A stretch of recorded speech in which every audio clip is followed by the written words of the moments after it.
주님께서 여러분과 함께 또한 사제의 영과 함께 마테오가 전한 거룩한 복음입니다. 주님 영광 받으소서. 그때 예수님께서 제자들에게 말씀하셨다. 간음해서는 안 된다고 이르신 말씀을 너희는 들었다. 그러나 나는 너희에게 말한다. 음욕을 품고 여자를 바라보는 자는 누구나 이미 마음으로 그 여자와 간음한 것이다. 내 오른눈이 너를 죄짓게 하거든 그것을 빼어 던져버려라. 온몸이 지옥에 던져지는 것보다 지체 하나를 잃는 것이 낫다. 또 너의 오른손이 너를 죄짓게 하거든 그것을 잘라 던져버려라. 온몸이 지옥에 던져지는 것보다 지체 하나를 잃는 것이 낫다. 자기 아내를 버리는 자는 그 여자에게 이혼장을 써주어라 하신 말씀이 있다. 그러나 나는 너희에게 말한다. 불륜을 저지른 경우를 제외하고 아내를 버리는 자는 누구나 그 여자가 간음하게 만드는 것이다. 또 버림받은 여자와 혼인하는 자도 간음하는 것이다. 주님의 말씀입니다. 그리스도님 참여합니다. 주님. 시간은 금방금방 흘러가는 것 같습니다. 벌써 6월이 또 10일이 지나고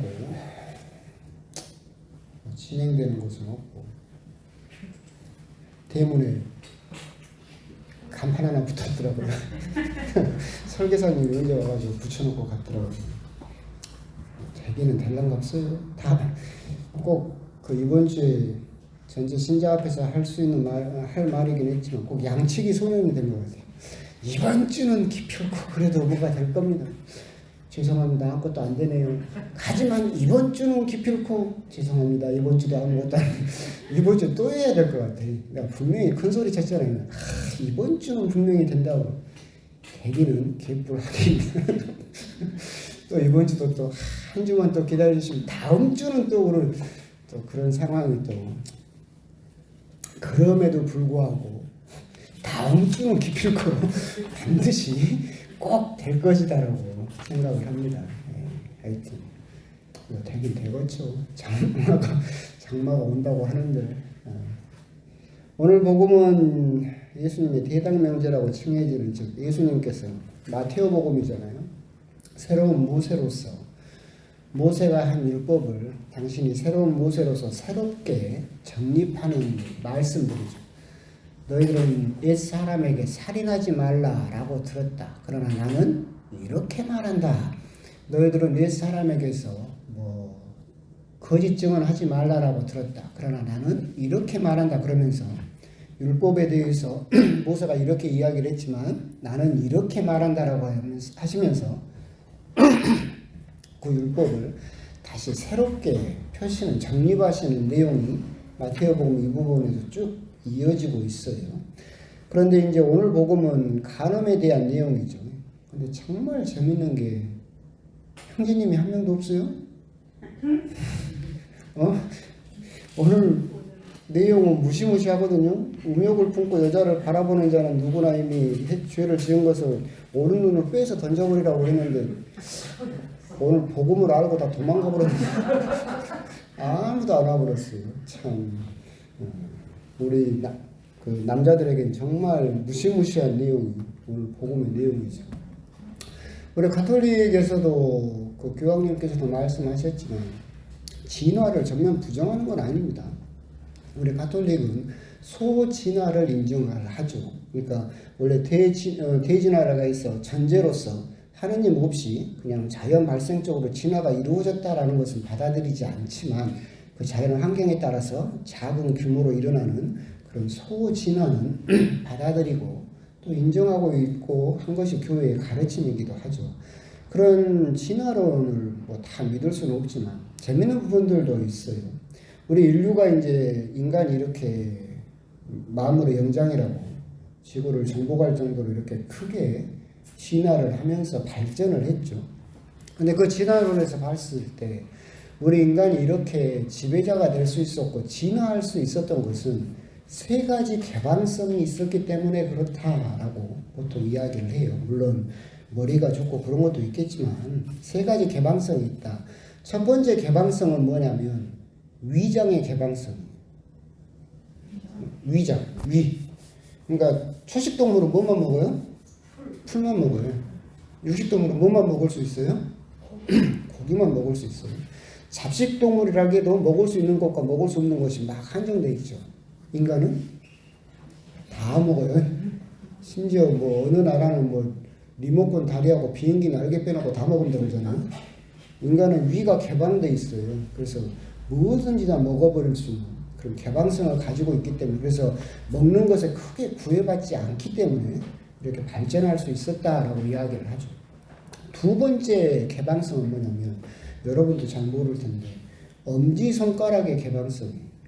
여러분들이 곰곰이 이 엄지손가락을 보고 있으면 지구상에 있는 어떤 동물도 이런 엄지손가락을 가진 동물은 없어요. 침팬지가 됐건 오랑우탄이 됐건 걔들은 엄지손가락이 옆으로 붙어 있죠. 근데 인간만이 엄지손가락이 지 혼자 돌아다녀요. 생각을 해보세요. 여러분들이 이 엄지손가락을 이렇게 접어놓고 뭔 일을 해봐봐. 된가? 안 돼요.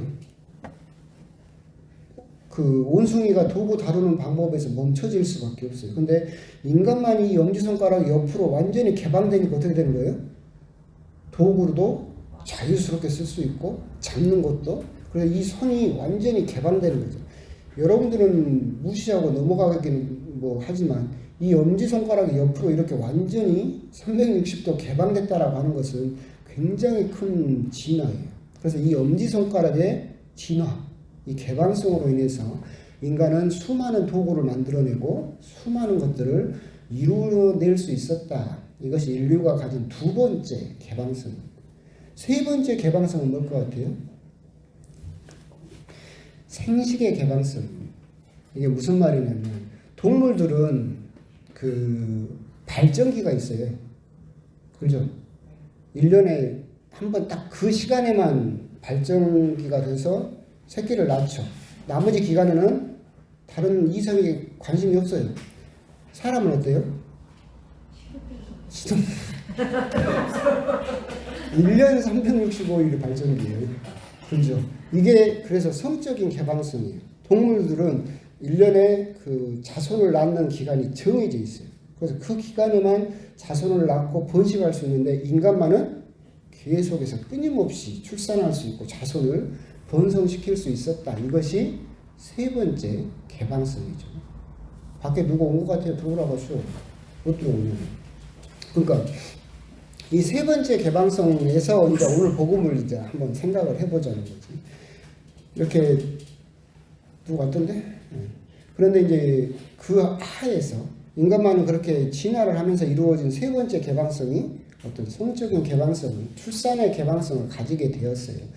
그러다 보니까 또 이제 그 거기에서 드러나는 문제가 뭐냐면 또 남자하고 여자는 또 달라요. 남자와 여자하고 진화론에서 봤을 때는 남자는 그러니까 출산이라든가 여기에서 성적인 어떤 유전자를 만드는데 비용이 조금밖에 안 들어요. 그래서 남자는 진화를 어느 쪽으로 하게 되냐면 자기 자손을 많이 번창시키는 것을 목표로 해요. 그럼 여성은 자기의 어떤 성적인 호르몬이나 그런 유전자를 만드는 비용이 많이 들어요. 그리고 아이를 가지면 임신을 해야 되고 출산을 하게 되면 수년 동안 그 키우는 데 묶여버리게 되죠. 그래서 비용이 엄청나게 발생해요. 그래서 여성은 어떤 식으로 진화를 하냐면 수많은 유전자 중에서 우수한 유전자만을 선택적으로 받고 싶어 해요. 그러니까 남자들은 자기 유전자를 누구하고 상관없이 널리 퍼뜨리려고 하고 여성은 그 수많은 유전자 중에서 좋은 유전자만 뽑을. 그러니까 여자들은 애인이 생기고 사랑하는 사람이 생기면 옆에 남자가 보여요, 안 보여요? 안 보여요. 왜? 내가 저 사람을 선택했고 저 사람을 했으면 다른 것은 이미 배제시켜버린 거죠. 남자는 애인이 있고 사랑하는 사람이 있어요. 근데 옆에 김태희가 지나가. 그럼 어떻게 돼요? 근데 왜 그래요?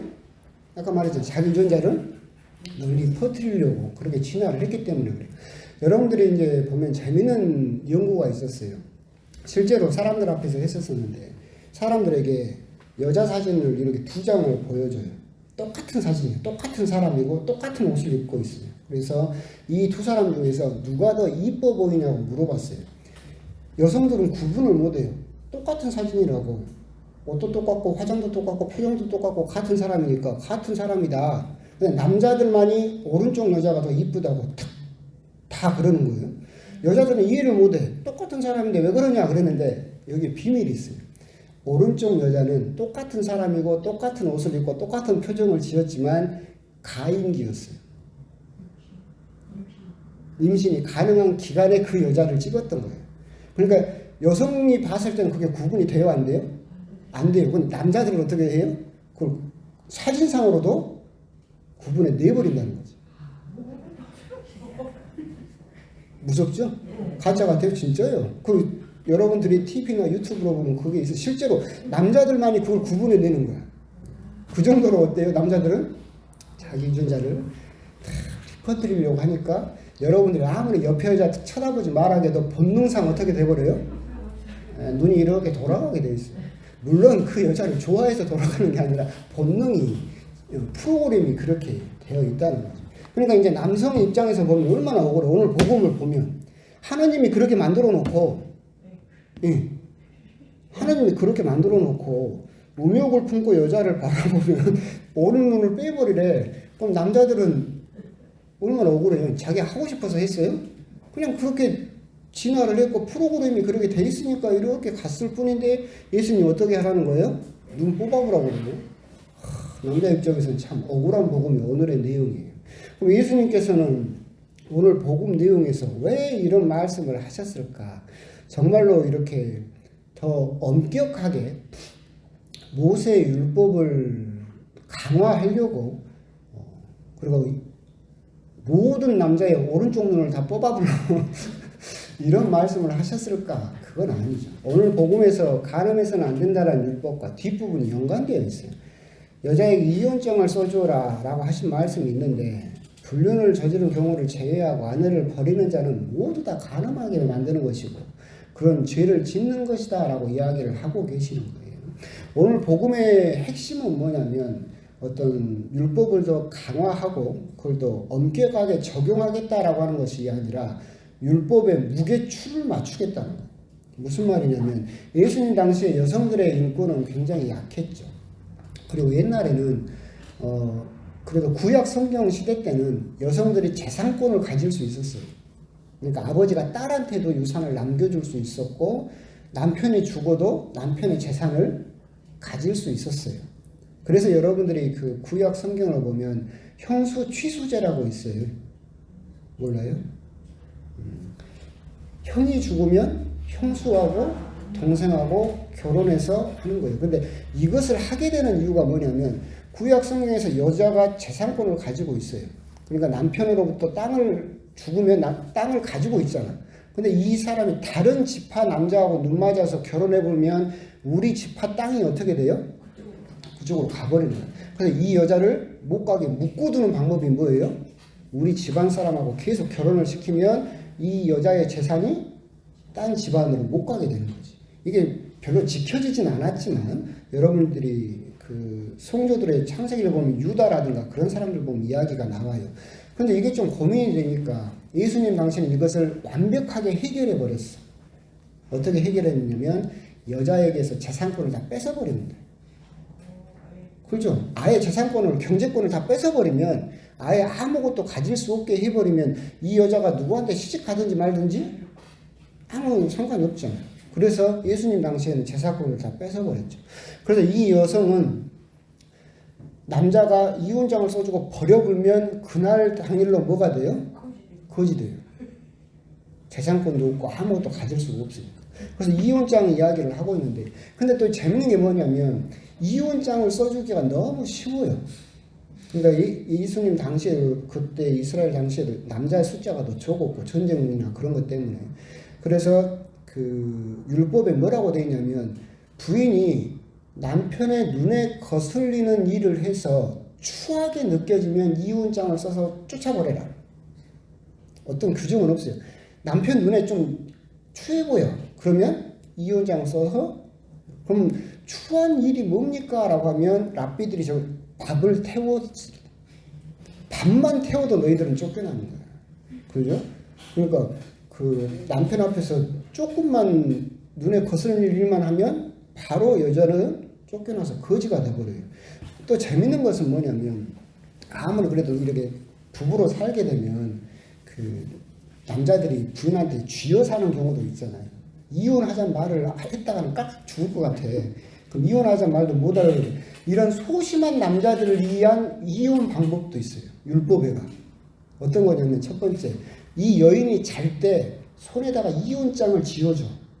그리고 이 여자가 자다가 딱 깨잖아. 손을 딱 봤어. 그럼 남자가 그거 이혼장이야? 그럼 이혼이 성립돼요. 소심한 남자를 위해서. 또 부인이 지붕 위에서 일을 하고 있어. 그럼 남자가 이혼장을 던져. 그럼 여자가 그걸 잡아. 그럼 이혼이 성립돼. 그러니까 나 너랑 이혼할래? 그랬다가 맞아 죽어버리는 수 있는 소심한 남자를 위한 이혼법 이런 것들. 여자들이 얼마나 쉽게 버림받을 수 있느냐. 얼마나. 그러니까 정말로 남자의 변심이라든가 순간적인 어떤 여기 나온 것처럼 옆에 여자가 더 이뻐 보인다. 그러면 내 부인한테 너무나 쉽게 이혼장을 써주고 버려버릴 수 있다. 근데 이 버림을 받은 여자는 어떻게 돼요? 거지가 됩니다. 경제권도 아무것도 없기 때문에 바로 길거리에 나앉아서 바로 죽을 수밖에 없는 처지에 처한다. 예수님의 오늘 복음의 말씀은 뭐냐면 이 율법에 편중된 이거 무게추 맞추자. 너희들이 너무나 쉽게 밥만 태워도 이혼, 방구만 끼워도 이혼, 뭐 하는 너무나 남발하고 있는 이혼장들. 그러면서 이 여자들은 재산권도 없이 극한으로 몰리고 있는 이 상황. 이거 너희들이 그렇게 너희들의 부인을 쉽게 버릴 수 있다라고 한다면 너희들은 여자만 쳐다봐도 내가 어떻게 해버리겠다? 눈을 빼버리겠다. 그래야만 무게추가 맞지 않겠느냐. 너희들은 너무나 당연하다고 생각하면서 저지르는 그 죄가 사실은 너희가 너무나 당연하다고 저지르는 이혼장을 써주고 너희 부인을 버리는 것과 너무나 비슷하지 않느냐.